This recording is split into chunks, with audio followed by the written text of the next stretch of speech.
years old and graduated in 2004 with a BA in political science. He graduated Harvard Law School in June 2007. Ben was hired by Creator Syndicate at age 17 to become the youngest nationally syndicated columnist in the U.S.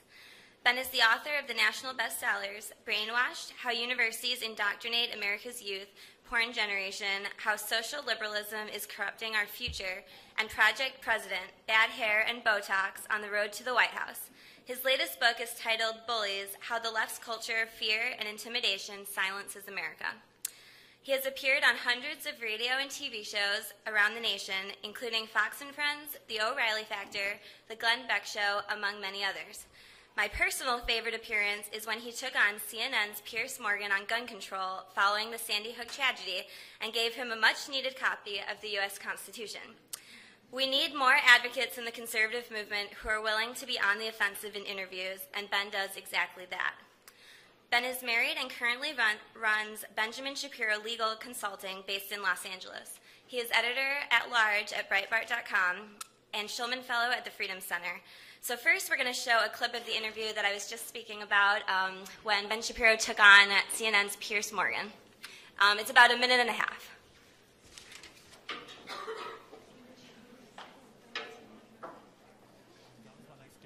Has strong words for me. He says, I'm off the rails on guns in America. Ben Shapiro is editor-at-large at Breitbart.com and the author of Bullies, How a Left's Culture of Fear and Intimidation Silences Americans. So why am I off the rails, Mr. Shapiro? You know, honestly, Piers, you've kind of been a bully on this issue because what you do, and I've seen it repeatedly on your show, I watch your show, and I've seen it repeatedly, what you tend to do is you tend to demonize people who differ from you politically by standing on the graves of the children of Sandy Hook, saying they don't seem to care enough about the dead kids. If they cared more about the dead kids, they would agree with you on policy. I think we can have a rational political conversation about balancing rights and risks and rewards of all of these different policies, but I don't think that what we need to do is demonize people on the other side as being unfeeling about what happened in Sandy Hook. How dare you accuse me of standing on the graves of the children that died there? How dare you? I've seen you do it repeatedly, Piers.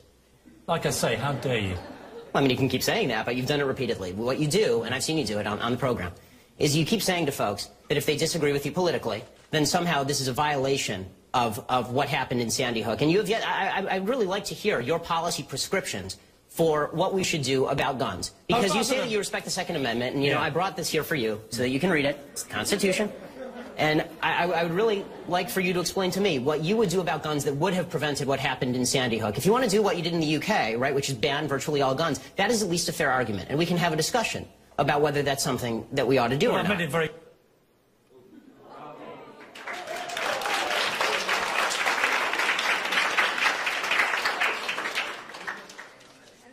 Definitely deserves a round of applause. The interview goes on for I think about 14 minutes or so definitely YouTube it, watch the whole thing. It's definitely worth watching. So without further ado, it's my great pleasure to introduce Ben Shapiro.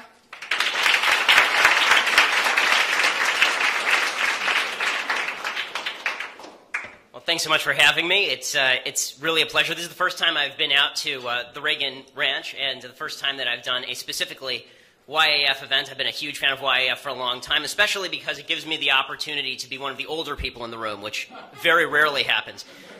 Usually I'm speaking to a group of 70-year-old women. Let's start off with why Mitt Romney lost this past election. There are a lot of reasons that have been given as to why Mitt Romney was defeated by Barack Obama, despite the fact that Barack Obama is not a good president. Virtually no one thinks that Barack Obama is a very good president. The economy under him has been terrible. His foreign policy has been pusillanimous, which means it's been spineless. And he has not been a success on virtually any front. And yet he won, and he didn't just win. He won a pretty overwhelming victory in terms of the voting population. So the question becomes why he won. There have been a bunch of reasons given, right? You've heard that our technology was bad. That's true. Our technology was bad. You've heard that we spent too much money on 30,000-foot advertising campaigns, and they spent all of their money on grassroots door knocking. That is also true. The real reason, though, why we lost this election and why we continue to lose elections, it's not because the Democrats know what they're doing. It's not because liberals know what they're doing. They don't. I mean, we live in the state of California. I live in the state of California. I can promise you they have no clue what they're doing. The real reason that Barack Obama won is very simple. Imagine that you are a voter who doesn't know much about politics. Right? You just walk into that voting booth, and all you know about the candidates is what the opposing candidates said about them. All you know about Barack Obama is what Mitt Romney said about him, and all you know about Mitt Romney is what Barack Obama said about him. Both candidates actually define their opposition. So, here is what you heard about Barack Obama from Mitt Romney. Nice guy, good family man, believes in the Constitution, believes in the Declaration of Independence, not particularly good at being president. Good guy, bad president. Here's what you heard about Mitt Romney from Barack Obama's camp. Worst guy since Mussolini. Mitt Romney is the kind of guy who wants to strap dogs to the tops of cars. Mitt Romney is the kind of guy who has binders full of women because he hates women. Mitt Romney is the kind of guy who wants to put y'all back in chains. Mitt Romney is the type of fellow who would specifically fire an employee so that 6 years later his wife would die of cancer. This is who Mitt Romney is. He's a greedy bastard who is going to take all of his money and store it overseas so that the federal government couldn't tax it for the broad welfare of the American people. This is who Mitt Romney was. So, you have a choice as a voter. Good guy, bad president, or Mussolini. You're probably going to choose good guy, bad president. And this is the tactic that we see over and over and over in politics. I'm sure that you've all experienced it in your high schools. When you go and have a political discussion or debate with somebody, it's pretty quick that somebody says that you're a bad person. They call you mean, or they call you intolerant. They call you a bigot. They call you ignorant. It's not long before some issue comes up where they can label you the bad guy. Every political discussion is a story. Every political discussion is a narrative. And the left, they are experts in portraying you as the black hat, as the bad guy in that narrative. Right? And this is the most important part of any narrative. I mean, imagine, I have a friend who's a producer in Hollywood, and he likes to talk about Star Wars a lot. In Star Wars, the thing that matters in Star Wars is actually defining the opposition. Right? Luke Skywalker is one of the most boring characters in all of cinema. He's supremely boring. He doesn't do anything. Right? There's nothing special about Luke Skywalker. He's just on a planet, being a bratty teenager, and then he has a lightsaber. That's Luke Skywalker's story. The reason that you like Luke Skywalker is because you hate Darth Vader.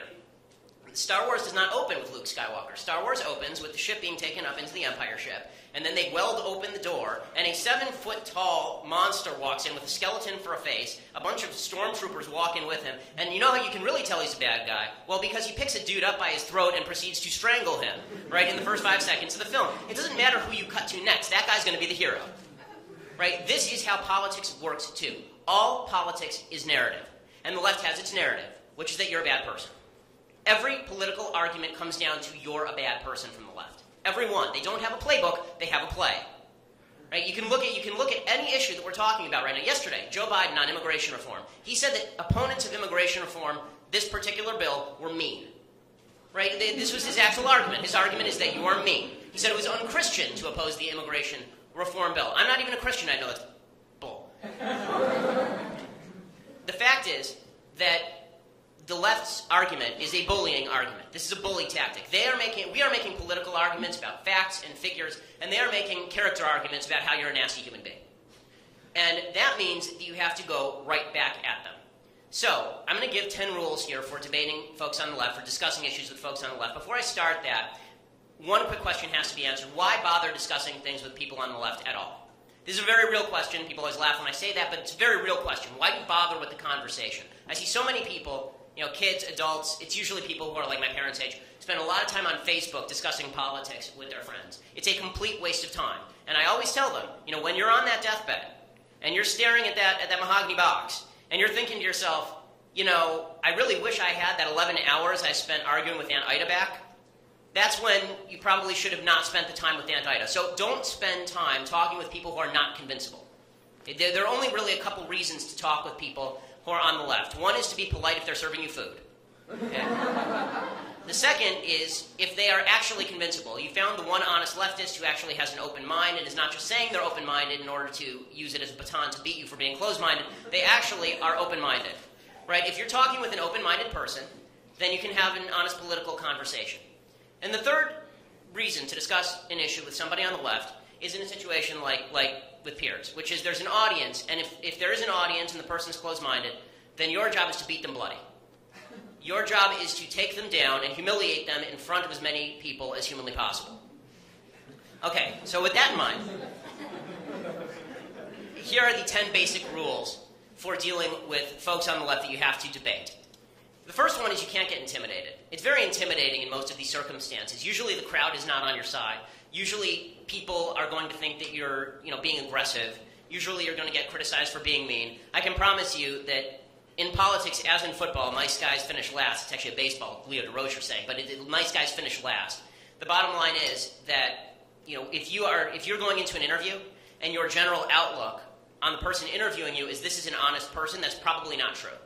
You see this happen with Republicans all the time. Republicans go on with people like George Stephanopoulos and they treat him as though he's an objective journalist. That's a huge mistake because George Stephanopoulos of ABC News hides behind that facade of objective journalism in order to push a leftist agenda. It's idiotic that Republicans have debates moderated by people like George Stephanopoulos.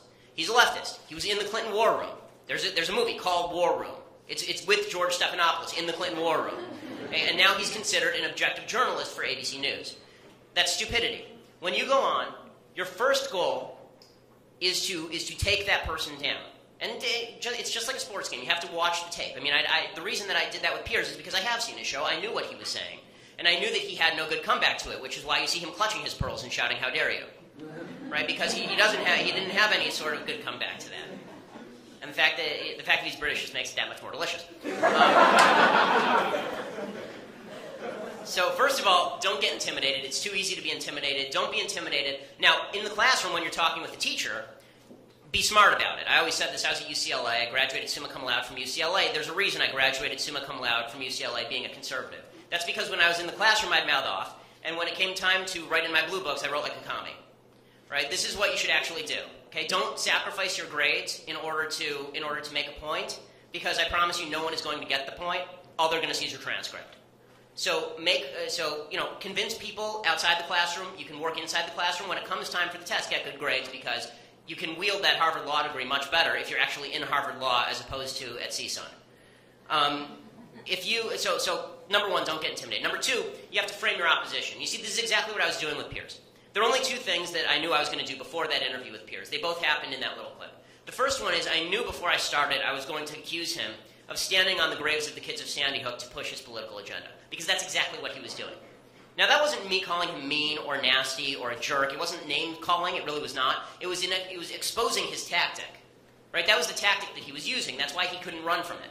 And in fact, it's very effective. Right? I framed him as the kind of guy who was going to make character attacks instead of political points. It actually took it off the table for him. I had framed him as that kind of person, so he couldn't do it anymore. In fact, the show there was actually 2 segments. I was on for 2 segments with him. He cut off the second segment about 3 minutes early because he was so frustrated. Between the 2 segments, he went to commercial. And during the commercial, he actually wheeled out, he had one of his Oompa Loompas wheel out a kid who'd been shot, right? Wheeled out some poor guy who'd been shot and was in a wheelchair. And you could see that they were prepping the cameras to turn around, and then you were going to get the view of the kid. And he was going to say to me, Shapiro, why don't you make the points you're making to me, to this poor child? And he couldn't do it. And the reason that he couldn't do it is because I'd already exposed the tactic. Right? If he had done that, I immediately would have said to him, Piers, first you were standing on the graves of the children of Sandy Hook, and now you're standing on this fellow's wheelchair. That's really despicable. It's exploitative and it's despicable. Which it is. It is exploitative and despicable. You have to characterize your opposition. Every debate is won or lost within the first 30 seconds of the debate. The minute that somebody characterizes their opposition successfully, the debate is over. You don't have to watch the rest of it. You can watch the first 2 minutes of any of the Romney-Obama debates and know who's winning immediately. Okay. Third point here. You have to frame the debate itself. The left likes to frame debate in its own terms. They always have a set of terms, and they're not real terms, but they're buzzwords. Right? Tolerance, diversity. Piers, later in that interview on gun control, he tried to frame the debate as, do you really need an AR-15? Right? That's the way he was framing the debate is, what are our needs? First of all, that's an un-American perspective. What are our needs? The question is, what are our rights? Right? What do you have a right to do? If we're going to live in a country where the government gets to take everything from you but what you need, now you're talking about Soviet Russia. If the government determines what you need, and all you get is what you need, well, get rid of your iPhones, get rid of your cars, get rid of your air conditioning. You don't need any of those things. Right? But that's not what America is all about. So it's important that we frame the debate. That's why I pulled out the Constitution on him, because I wanted him to have to argue about gun control in the context of, this is a country that has a Second Amendment. Now, do you like the Second Amendment or do you not like the Second Amendment? Now, he hates the Second Amendment, but he can't say that because it's America, right? And so he would have looked terrible if he had said, I disagree with the fundamental premise of the Second Amendment, which is that you have a right to bear arms. He could not go there. The minute he would go there, he would lose. That's why I said, you hear me say to him, Piers, if you want to take away all the guns, let's talk about that. But he wouldn't go there. He actually refused to go there because he knew that the minute he says that, he loses the argument. The American people are not up for that. Fourth point here. Set up philosophical inconsistencies in your opponent's arguments. Now, this is a fun exercise we can do. You can pick any issue that the left likes to talk about, and there is a massive philosophical inconsistency. The left does not have philosophically coherent positions unless they are open Marxists. Open Marxism is actually a philosophically coherent position. Most of what the Democratic left does, kind of the typical liberal left in Washington, D.C., those are not coherent positions. They don't make sense. There is a hole in them, even using their own logic. So we can do this. Pick an issue. Somebody pick an issue. Anybody? An issue that comes up a lot. Okay, abortion's an easy one, right? If you look at the left on abortion, the left has a series of philosophical inconsistencies with regard to abortion. First of all, they say that they are the pro-science left and we are the anti-science right, and yet they are the ones who wish to restrict the use of 4D ultrasounds because they don't want women to be able to see what exactly they are aborting. Right? Another obvious inconsistency in the left's position is that their argument is that we want to control women's bodies, which is false. We're not interested in controlling, for example, women's spleens. We're interested in controlling what it is inside that is not actually the woman, right, which is the separate being that is being created there. The left likes to claim that it's pro-child. It is absolutely not pro-child when it is for the technical position of the Democratic Party is that 1 minute before that baby enters that birth canal, you should be able to kill it. Okay, this is a philosophically inconsistent position. People on the left will not even go this far. If you ask most people on the left who call themselves pro-choice, even they will say you shouldn't be able to abort a kid at 6 months, which means they've lost the argument. Because why should you be able to abort a kid at 5 months but not at 6 months? Every single position of the left has this sort of inconsistency. On gun control, for example, their inconsistency is they say, oh, let's ban assault weapons but not handguns. That's an idiotic position. If I were a member of the left, I would think that's an idiotic position. Because really, it makes no sense. Because the fact is that so-called assault weapons were used in about 350 murders in 2011, and handguns were used in about 6,000 murders in 2011. So, statistically speaking, which one is more dangerous? There are about the same number of rifles and long guns in the United States as there are of handguns. About 110 million long guns, there are about 100 million handguns in the United States, and yet one has disproportionate numbers of murders committed with it. Why? Because it's easier to hold a handgun, and it's easier to transport it, and it's easier to get it into places where you can kill people. But the left takes this position because it's easier to make Americans ban scary-looking guns. That's a philosophically inconsistent position. It's a stupid position. Eventually, I got Pierce to admit on the air that he would prefer to take all the guns. I actually did get him to admit that on the air, which was fun, because at that point, he had completely lost the American people. Point number 5, don't get sidetracked. You may notice when you're discussing with folks on the left any political issue, they like to throw out red herrings. The red herring usually has a name, and that name is usually George W. Bush. No matter what you're discussing, somebody will eventually bring up, yeah, but what about Bush? And the proper response is not to start arguing about George W. Bush's policy. The proper response is, oh yeah? Well, what about Woodrow Wilson? Like, neither of them have been president for quite a while at this point. Why don't we talk about the person who's in office, or the policy that's happening right now? If you want to discuss the policies of, like, James K. Polk, and we can discuss, whether it was a good idea to invade Mexico or not, then we can do that too. But this is irrelevant. The left likes to sidetrack conversations when they get stuck. You see it all the time. In this particular interview, Pierce had a particularly amusing way of doing this. We were discussing gun control, and again, he had his Oompa Loompas come out during the break, and they brought out about 6 boxes of Sudafed. And I'm from California, so I immediately thought we're cooking crystal meth. We, in fact, were not cooking crystal meth. He was going to try and make an inane political point. So he puts the Sudafed on the table, and we come back from break, and he says to me, Mr. Shapiro, I can walk down to the CVS, and I can't buy 6 boxes of Sudafed. I can't buy them all at once. It's against the law. But I can walk down to Walmart, and I can buy 1,000 rounds of ammunition all at once. Don't you find that inconsistent? And I said, I don't understand what one has to do with the other. Which is correct. I can have a position on Sudafed that's different from my position on bullets, because they're not the same thing. I don't take bullets for a headache. I mean, he was trying to set up this kind of red herring. Once I said that, he had to push the Sudafed off to the side, and he couldn't really... There was no argument to be made. Later, I tweeted at him, don't bring Sudafed to a Constitution fight.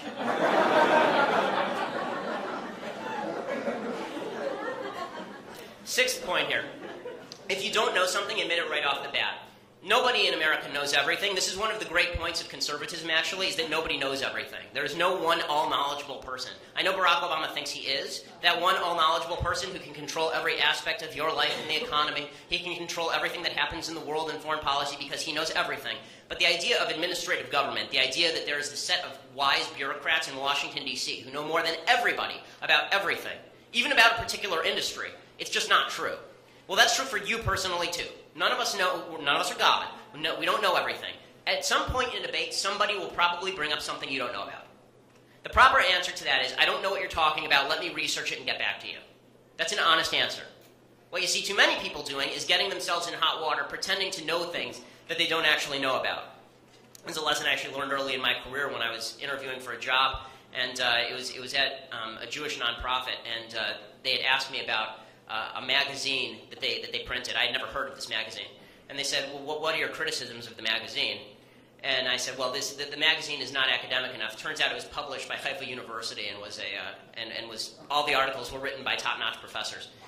So that was a mistake. That's a mistake that I vow not to repeat. You see people do this all the time in major political debates. Actually, Mitt Romney did it on Benghazi. He clearly did not know what he was talking about. He had no expertise on the issue. When Candy Crowley fought him on the point that he was making, he didn't know enough how to fight back at her. So he kind of froze up, as opposed to saying to her, Candy, I don't know if Obama sent you if the check's in the mail or what, but you're absolutely wrong on this, and here's why you're wrong. He didn't know enough about the topic. So number one, don't bring up a topic you don't know that much about. And number two, if you don't know something, just say right off the bat you don't know about it. Now this happened in this particular debate when Pierce took out a letter signed by Ronald Reagan from 1994 about assault weapons. And he said to me, Mr. Shapiro, do you know what Ronald Reagan's position was on assault weapons? And I said, no, Pierce, I was 4 when he left office. And I said, why don't you read it to me? And so he, of course, he was going to anyway. And so he starts reading the thing, and it appears on the screen and scrolling down, and he's talking about how assault weapons are the worst thing in the world. Now, later I did some research, and what I found out is that Reagan's position on assault weapons was not talking about the same kind of assault weapons that Piers Morgan was talking about. Piers Morgan was talking about an AR-15, which is basically just a normal semi-automatic rifle. Ronald Reagan was talking about fully automatic machine guns at the time. I didn't know that. I had no clue. I'd never read this letter. And this brings me to the seventh point here, which is, finally he finishes reading this letter, and he says, here's Ronald misrepresenting Reagan's position. But he finishes the letter, and he says, here's Ronald Reagan's position on assault weapons. You like Ronald Reagan. Why don't you agree with, he said, what do you think of that? And I said, so? And he didn't know what to say to that. And he said, well, you like Ronald Reagan. I said, it's true, I do like Ronald Reagan. I don't think he was God.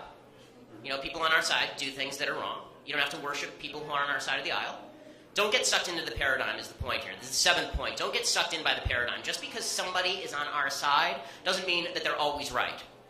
And this is, I think, the biggest mistake that the conservative movement makes in general. It's why we back George W. Bush's horrendous moves on domestic policy repeatedly. It's why George W. Bush's second term was an absolute disaster. Face it, folks, I like George W. Bush. He was an honorable fellow. His second term was an absolute unmitigated disaster. Without Bush's second term, there is no Obama first term. It is basically that simple. But we sided with him because he was our dude. And we can't do that. We see it right now. There's a bunch of people on NSA surveillance, and they're saying, well, Bush initiated it, and Bush was our dude. Mike Rogers is our dude on the House Intel Committee, so that means that we'll agree with him. Do your own research. Maybe you agree with him, maybe you don't. But make sure that you agree with him before you just go by, it's Mike Rogers, therefore I agree, or it's Rand Paul, therefore I agree, or it's Senator McCain, God forbid, therefore I agree. Don't get sucked in by the paradigm. Eighth point here. One of the fun things to do, this is a parlor trick you can use with your friends. It's like a little magic trick in arguments. And that is to let the other side have meaningless victories. The other side likes to operate within the context of buzzwords, tolerance and diversity and acceptance and all these things that mean nothing to them because they don't tolerate you, they don't accept you, and they're not interested in diversity with you. But they like to use those words a lot. So it's okay for you to say, you know what, I'm also for tolerance, diversity, and acceptance. It makes you look moderate. It makes you look like you're not a wild-eyed right-winger. It makes you look like you're willing to come to some common ground. One of the examples of a way to do this is on the immigration side of things. The left likes to talk a lot about a pathway to citizenship. You too are for a pathway to citizenship. The nice thing is that the words pathway to citizenship don't mean anything. They can mean whatever you want them to mean. The pathway to citizenship can mean we deport you to Bolivia and you stay there for 45 years. It can mean whatever you want it to mean. The left likes to use buzzwords because buzzwords are popular, and you see this in the polling data. Right? Every time the left does this routine in polling, what they do is they say, are the American people for a pathway to citizenship? Which is like saying, are the American people for the color green? It doesn't have... Define your terms, and then maybe we'll talk about what does that mean? Are we talking about a pathway to citizenship that means immediate legal status and you get to stay in the country and we don't shut the border? Or are you talking about the people who are here have to go back to their original home countries? But you can win points with moderates by saying that you are for things that don't have any content to them. And this is an important thing to do. It's actually a very valuable thing to do. Because there's a difference between quarrelsome and smart. Ninth point here is to ask questions. People on the left are not fond of being on the defensive. They really don't like it very much at all. They're very fond of being on the offensive, which is why you're sitting around with your friends and you've stated your position that you're an advocate of traditional marriage. And they immediately come at you, well, why do you hate gay people? Right? They like to be on the offensive, and usually they are offensive on the offensive. They like to constantly assault you. Well, it is your job to put them on the defensive. Explain to me why a child does not need a mother and a father. Right? Why doesn't a kid need a mom and a dad? And if you had to pick between mom and dad, which one would you pick? And would you prefer two dads or two moms? Is there any difference? Are men and women exactly the same? Right? You have to make them answer questions about their own philosophy. Now, maybe they've really thought it out, in which case, good. Maybe they're even so brilliant they'll convince you. But they have to defend their own positions. And especially when you're, in a TV situation or a radio situation with somebody on the other side, it is imperative that you ask them to defend their positions. They don't have positions, most of them. Most people on the left don't have positions, they have feelings. They have feelings about you, and they have feelings about policy, and they have all sorts of feelings, which is why they like to paint and write poetry, and we like to hire people. But we must force them to defend the positions that they purport to represent. 10th point here is that body language actually matters. You may notice that in the beginning of that tape, as soon as I call Piers a bully, his hand kind of cramps up on the table. You can see he's real pissed. He was pissed enough that when we got to the break, I turned to him, I said, I'm having a lot of fun. This is really nice, thank you. And he looked at me like he was going to bite off my arm. And unfortunately, you can see most Republicans don't pay attention to this. Best example of this, body language, imagistics, this stuff absolutely matters. I'm from Hollywood. Both my parents work in Hollywood. And imagistic, what people look like, matters a tremendous amount. It didn't matter what John McCain said during the 2008 election. It really did not. That election was over the minute you put John McCain on a stage with Barack Obama. The election was over. And it was even more over when you put them in a debate together and you had John McCain gripping his microphone like he wanted to throttle the neck of it, right? You could see the whites of his knuckles, right? All the blood rushed out of his hands. And at that point, you figured, okay, he's probably losing the debate. Even though if you listen to it, he's probably winning the debate. The truth is that he was losing the debate automatically. And when it comes to imagistics, the Republican Party just sucks. We're terrible at it. Really, truly terrible at it. Back in 2008, you had Barack Obama descending from the clouds, Leni Riefenstahl style, onto the stage of a massive Greek pantheon with columns in the background and the angels singing. And then he came out and gave a speech in front of 60,000 people. And then you had John McCain whimpering into a microphone with a literal green screen, not like with something projected behind him, but a lime green screen behind him as though he was about to film an action sequence for Gollum from Lord of the Rings. And he's standing there talking about what a great president Barack Obama would be if he actually gets elected. It's over, right? It's over. Imagistics matter, so body language matters. So you may notice that, for example, my haircut's different. I learned this after this interview, that body language matters. To change the haircut, change the wardrobe a little bit. People in Hollywood do this all the time. It's why when Ben Affleck goes out for a coffee and you see him they take a picture of Ben Affleck, he always looks good. The reason is because he gets ready and he goes out to look good. And when you see Republican politicians, when you saw Mitt Romney the week after he had lost the election, he looked like a homeless person at a gas station. Literally, he was wearing like a white tracksuit at a gas station down in Marina Del Rey. This guy's worth like hundreds of millions of dollars, and he looks like he just fell out of bed that morning, which he probably did. And made his way over to the gas station specifically so that the paparazzi could take pictures of him and make him look like a doof. And it's the same thing with most Republican politicians. It's the same thing with you guys. They're going to want you to look like the typical Republican politician, right? They're going to blue shirt, red tie, blue blazer,